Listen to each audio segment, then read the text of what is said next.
and justice for all. Call the roll.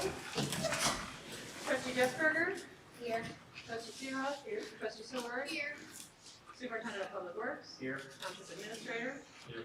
chief of police, Here. chief of fire. Here. Our next meeting is November 3rd at 12 p.m. at 3820 Cleveland Avenue. I'd like to make a motion to accept the agenda with flexibility. I'll second. All right, trustee Sword gets it. Which one got it? Alina. All right, trustee Sword, Yes. trustee Jeffberger, Yes. trustee Seahoff. Yes.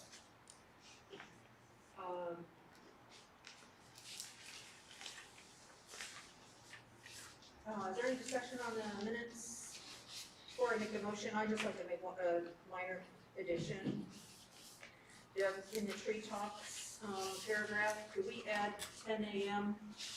to the Oh, I'm sorry. first time as well? And then if anyone else has anything, so I'll just make a motion to accept the minutes with that amendment.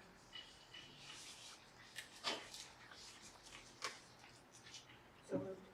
I'll second. Okay, trustee Sword, Yes. trustee Jeffberger, Yes. trustee Seahoff. Yes. Okay, fiscal. Okay, the September fiscal report. September 1st, the township had an overall fund balance of $8,910,249.67.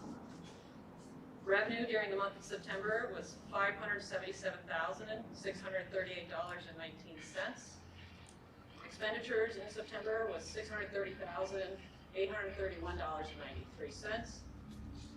Leaving us with an overall fund balance on September 30th of $8,857,055.93.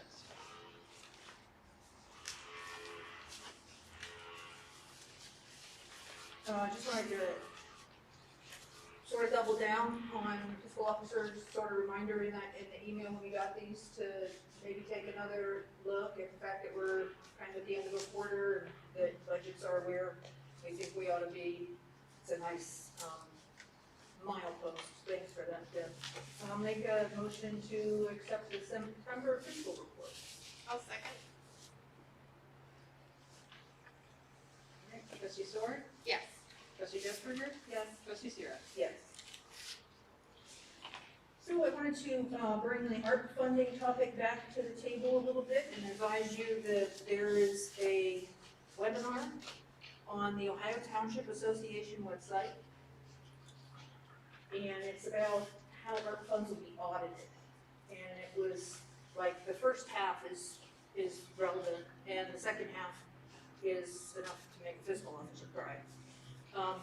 But it's very informative, I think, on what's going to be required from us in terms of the decisions that we may wish to make about how to use that money. So I just wanted to encourage everyone, I've already encouraged department heads to take a look at that. Because clearly those decisions are going to come our way here shortly. And the upshot, or I guess the Cliff Notes version is, there's a lot of documentation that's required in order to justify the use of the funds. So if we think this is a need, what tells us it's a need? What's the data behind that? And how does this funding address that need? Then there's some more creation of documentation about that. Auditor's going to look for all of this. This goes back to just something I've said before, so I'm not going to beat it to death, but I would like to see us reconsider the notion of looking at revenue loss as a one potential thing to use some of this money towards. Because once you do that calculation, you're done. And they even say in this webinar, it is the easiest way in terms of an audit to, because once you've done, and there's a spreadsheet on the auditor's site to help with the calculation. So,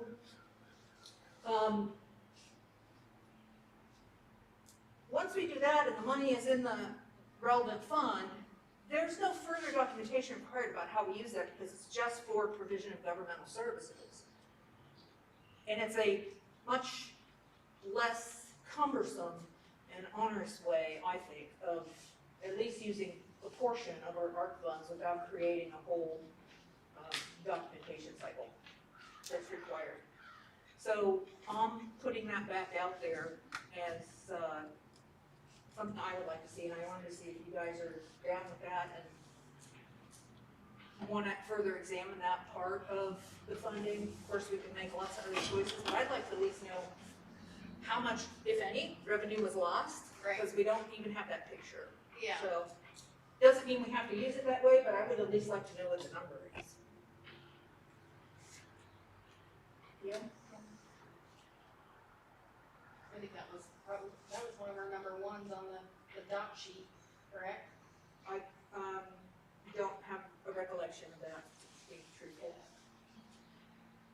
It's been one of my number ones. So Deb, can we move in that direction with that calculation anytime soon, do you think? I don't know what your Yeah, present workload is. we can well before this year's over. Sorry to stretch it out that long. I have looked at that spreadsheet. Administrator Huffman and I have sort of double checked how we think those calculations would go, so I can do that. Maybe not by the end of this month, I'll try by the end of November. Okay, great, I appreciate it.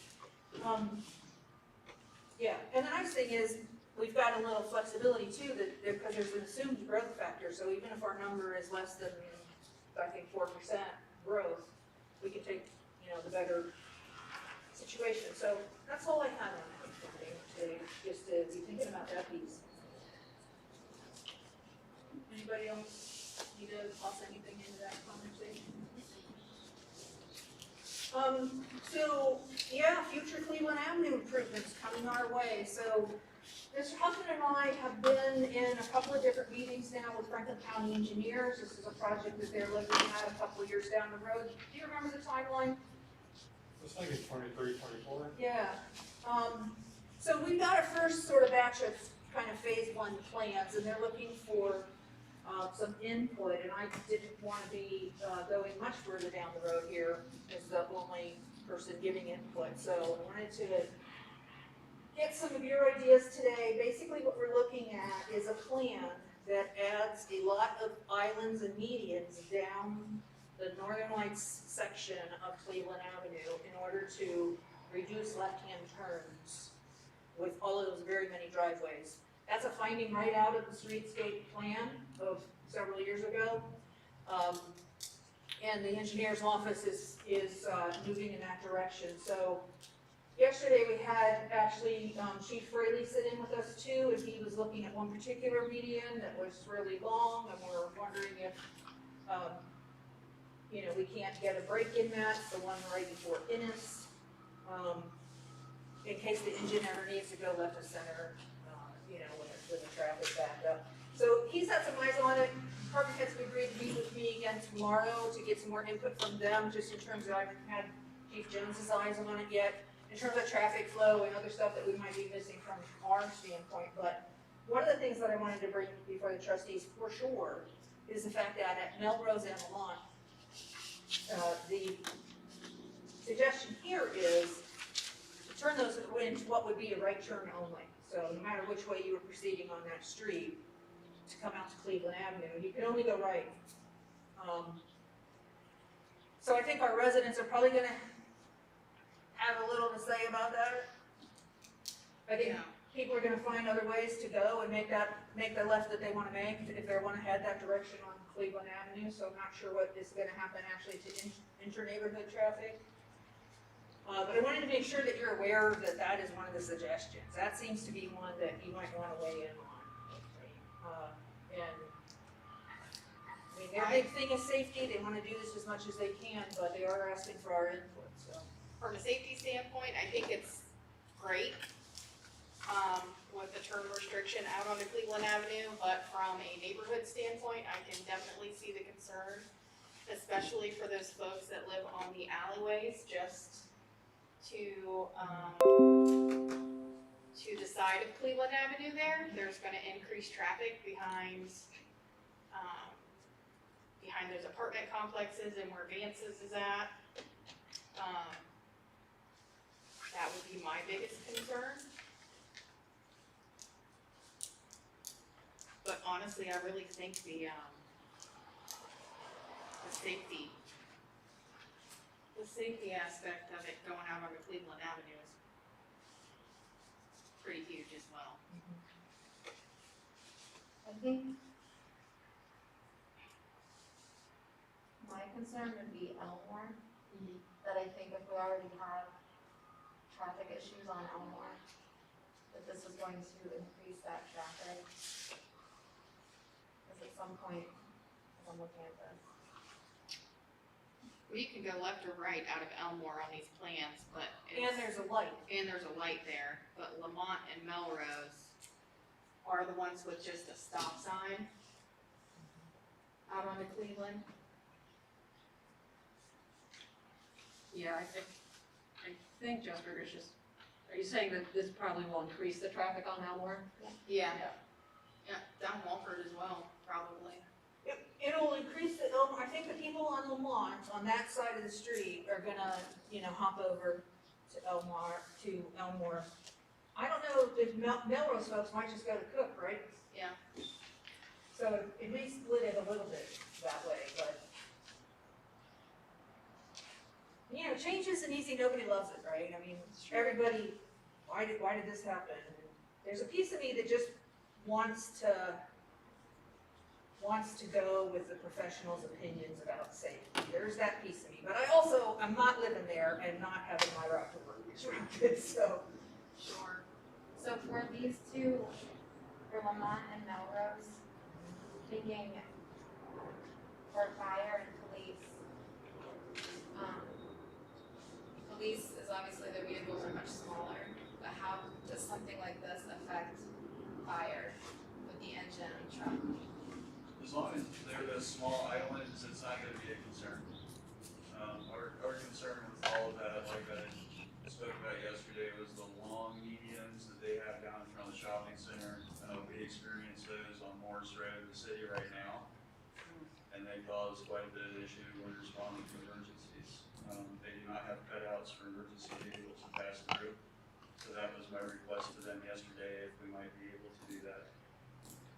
And I think that one was well heard by them. Yeah, People see that. but all of the smaller ones along the corridor, I don't think would be a concern for us. That would still give us the ability to go left to center, without being trapped in a lot of traffic at the intersection.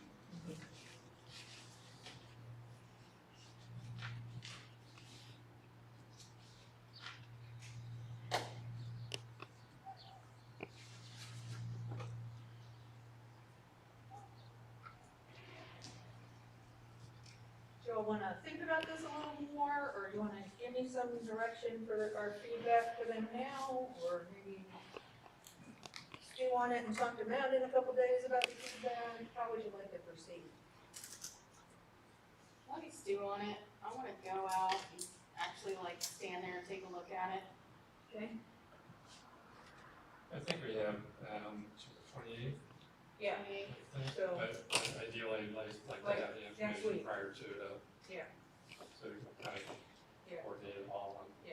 so if you could just be point of information person for the board, we'll just let folks explore more. Yeah.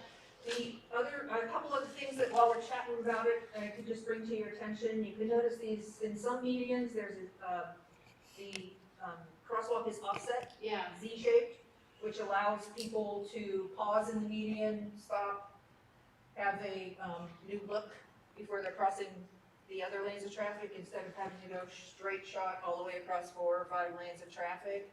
So that's a really nice feature. I think we have lots of left turn lanes, added where necessary in between these medians.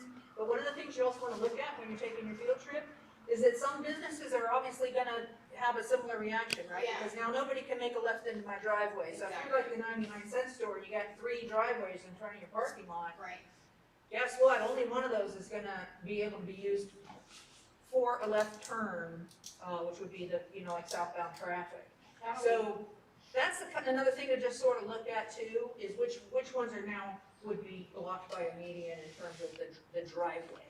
Well, and then these new medians with the offset crosswalks like at Lamont and Melrose that are proposed, Lamont, Melrose, in front of Popeyes and Wendy's, Long John Silver's and A&W, Tim Hortons, there's one there. Are these gonna be lighted with a button like Morse Road? The Yeah. one on Morse Road down by the Goo Goo Car Wash? Yeah, I think they said there was gonna be a flasher sort of indicator that people can press the button for, I forget exactly what it's called, Okay. but there will be that. And before those, you will also see very small little shark teeth in the road, and that's actually, there'll be a sign at that place that says yield here to pedestrians so that people will stop before that, crosswalk, before getting too close to that crosswalk. So, So there's those two things for the visibility of the crosswalk. so, like on Morse Road, when they have these, it also allows for U-turns. Yeah, we haven't seen any indication of U-turns on here. We haven't been told anything about that. We don't have these. I would seriously doubt that, given how, yeah. Now, they did say the one there by the park and ride might be adjusted slightly to move the crosswalk behind the bus stop. Well, behind where the bus stops, that way people using them, if they're coming out in front of the bus, they gotta look around the bus, or if they're coming up behind it, they have more of a visibility, so that one might change a little bit. Bobby? I have a question. These medians you're talking about, do they only affect the southbound traffic on Cleveland Avenue at Northern Lights? No. Affects north and southbound? They're in the middle of the road and they cut off your ability to make left turns in certain places. Okay, No matter we're what side talking you're the whole way from the one end of Northern Lights to the other end of Northern Lights? We're Past talking Dennis and everything? from Huey to, Elmore. Huey to Elmore? All the way across in front of Northern Lights. And you won't be able to make left turns anywhere along No, there? they're broken up into sections, they're islands of medians here and there all the way down Okay. the roadway. What's there right now? Nothing. Center Isn't lane. there isn't one of those lanes where you Center. can get in the middle and go left or, you know, The center turn lane, yeah. those will have some medians in, so northbound traffic can only have like maybe, I'll have to really review, but like maybe 2 areas where they can make a left. Okay. Instead of making a left anywhere they want with all those, Mhm. curb cuts, and southbound would be the same, there's a limited number of places where they can turn, but they can still access businesses on either side of the street. Okay. So Stu, take a field trip, talk to Matt about islands. I want to raise one more topic with you though. These medians on their very first plan, and the reason that Matt and I became so involved was that at first it was a 7-foot concrete median down the middle of the road. I was like, no. So what will end up being township cost, because that, their plan was a 7-foot concrete median, but if we want to take a chance now to improve the aesthetic nature of this neighborhood, and I think we do, this will be where we invest some JED funding into, softscaping, doing something more decorative with those medians, et cetera. So a couple of things have come up. One is, in some places the median is gonna be so small, you probably don't wanna do things like plant grass or trees, in terms of being able to maintain it, accessing it with a mower so in some areas, we think there's probably gonna be a need for hard surface. So one question is, what will we like that to be? Is that brick? Is that stamped concrete? Is that stamped colored concrete? Is there another idea I'm not thinking of? Certainly is possible. So I wanted to get some input on that also. Because one of the things that we need to do now is start talking about what it is we want to see in there. So we've told them that the lighting in the project, we want it to look like our solar lights style. They're going to be taller, bigger, whatever. They're not going to be solar, but we're going to do what we can to keep the aesthetic going. We know, I think from previous conversations here, that we want some gateway signage. Yes. So we'll choose the right island here or there at each end and think about, a Clinton Township, sign there. And other than that, there hasn't been a lot of, you know, certainly no design and not a lot of conversation about what else to do, or if there's other ideas for if we want grass and green and softscape, or do we want all hardscape? So the maintenance is gonna be on us. The county is like, if we're doing this, it's you guys, which I'm good with, and I'm fine with, personally, I'm fine with just getting a contractor to do it. As part of what, you know, what happens there, but, so I don't think it necessarily has to fall on Public Works as a task, but. So at any point, will any of this actually increase the size of Cleveland Avenue, or they're not looking to widen it as much as? I think they're gonna just take that center turn lane. Yeah. There's a little bit of widening that happens, Just past Elmore.